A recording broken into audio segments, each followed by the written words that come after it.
प्रिय साथियों, पिछले कुछ समय से मैं आप सबके लिए नए वीडियो अपलोड नहीं कर पाया। इसके लिए मैं आपके धैर्य और सहयोग का हृदय से आभार व्यक्त करता हूं।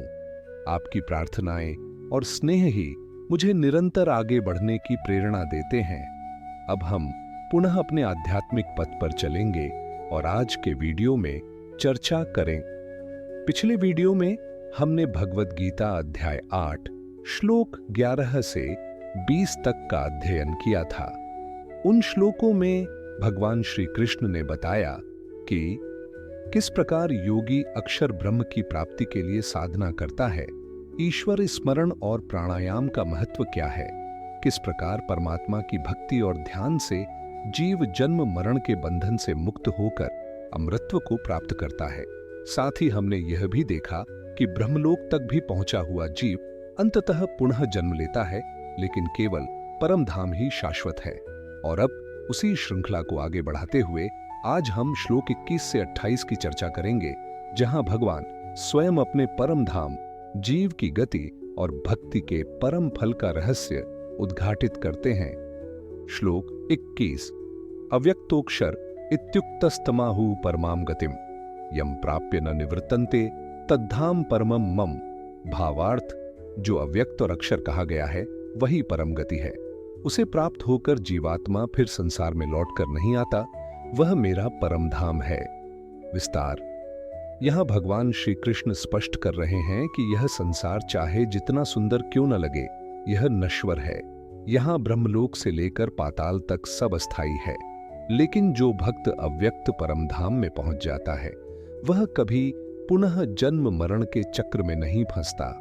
वह धाम ही भगवान का शाश्वत स्वरूप है। श्लोक 22। पुरुषः स परः पार्थ भक्त्या लभ्यस्त्वनन्यया यस्यांतः स्थानि भूतानि येन सर्वमिदं ततम्। भावार्थ, हे पार्थ, वह परम पुरुष केवल अनन्य भक्ति से ही प्राप्त किया जा सकता है। उसी में सब भूत स्थित हैं और वही संपूर्ण जगत में व्याप्त है। विस्तार। इस श्लोक में भगवान बताते हैं कि परम धाम को पाने का एकमात्र मार्ग अनन्य भक्ति है, न तो केवल ज्ञान, न ही केवल तप और यज्ञ। जब जीव अपने मन, वचन और कर्म से केवल भगवान को ही साध्य बना लेता है, तभी उसे परम गति प्राप्त होती है।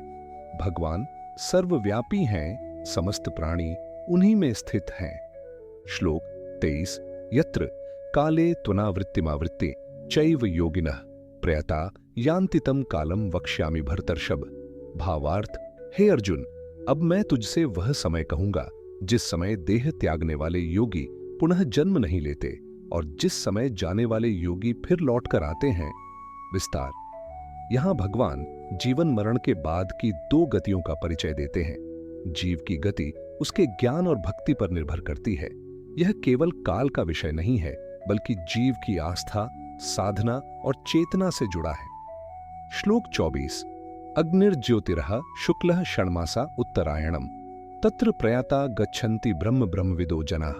भावार्थ, जो योगी अग्नि, ज्योति, दिन, शुक्ल पक्ष और उत्तरायण में देह त्याग करता है, वह ब्रह्मलोक या मोक्ष की ओर जाता है। विस्तार। यह मार्ग देवयान मार्ग कहलाता है। इसे ज्ञान और भक्ति से युक्त साधक प्राप्त करता है। यह समय, प्रकाश और उन्नति का प्रतीक है। इसका अर्थ है कि जब साधक की चेतना पूर्ण प्रकाशमय होती है, तब वह जन्म मरण से मुक्त हो जाता है।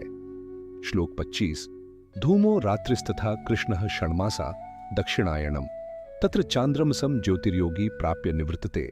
भावार्थ, जो योगी धूम, रात्रि, कृष्ण पक्ष और दक्षिणायन में देह त्याग करता है, वह चंद्रलोक में जाकर फिर संसार में लौट आता है। विस्तार।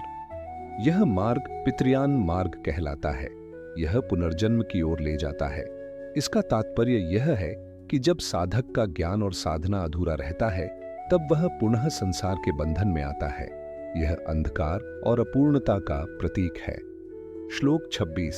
शुक्ल कृष्णे गति हेते जगतः शाश्वते मते एकया यात्यनावृत्तिमन्यया वर्तते पुनः।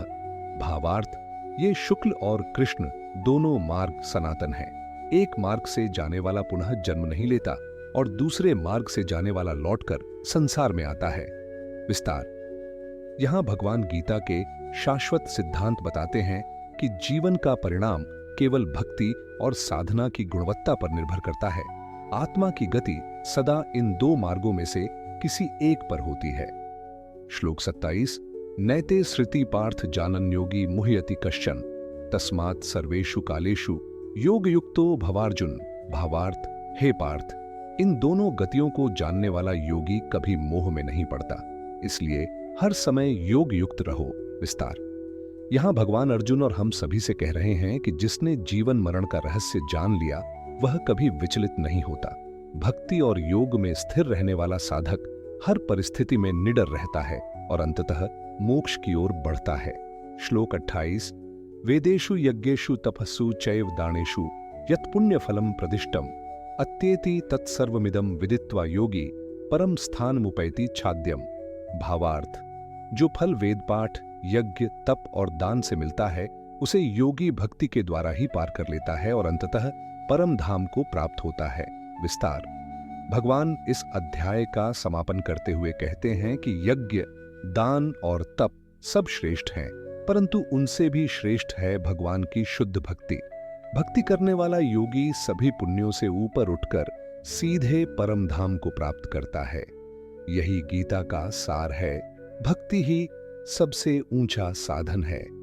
प्रिय दर्शकों, आज हमने अध्याय 8 के श्लोक 21 से 28 तक का अध्ययन किया। इन श्लोकों से हमने जाना कि भगवान का परम धाम ही जीव की अंतिम और शाश्वत गंतव्य है। साधक की गति उसके ज्ञान, साधना और भक्ति पर निर्भर करती है, जिसे देवयान और पितृयान मार्ग के रूप में बताया गया है। और अंततः सभी यज्ञ, तप, दान और वेदाध्ययन से भी बढ़कर भगवान की अनन्य भक्ति है। भक्ति के मार्ग पर चलने वाला योगी सभी पुण्यों को पार कर सीधे परम धाम को प्राप्त करता है। इस प्रकार यह अध्याय हमें सिखाता है कि केवल भक्ति ही जीवन का सबसे ऊंचा साधन है और वही हमें जन्म मरण के चक्र से मुक्त कर सकती है। अगले वीडियो में हम अध्याय 9 राजविद्या राजगुह्य योग की शुरुआत करेंगे, जहां भगवान भक्ति के और भी गूढ़ रहस्यों का वर्णन करते हैं। अंत में, यदि यह ज्ञान उपयोगी लगा हो तो कृपया वीडियो को लाइक करें, चैनल को सब्सक्राइब करें और इसे अन्य साधकों तक पहुंचाएं। हरि ओम तत्सत।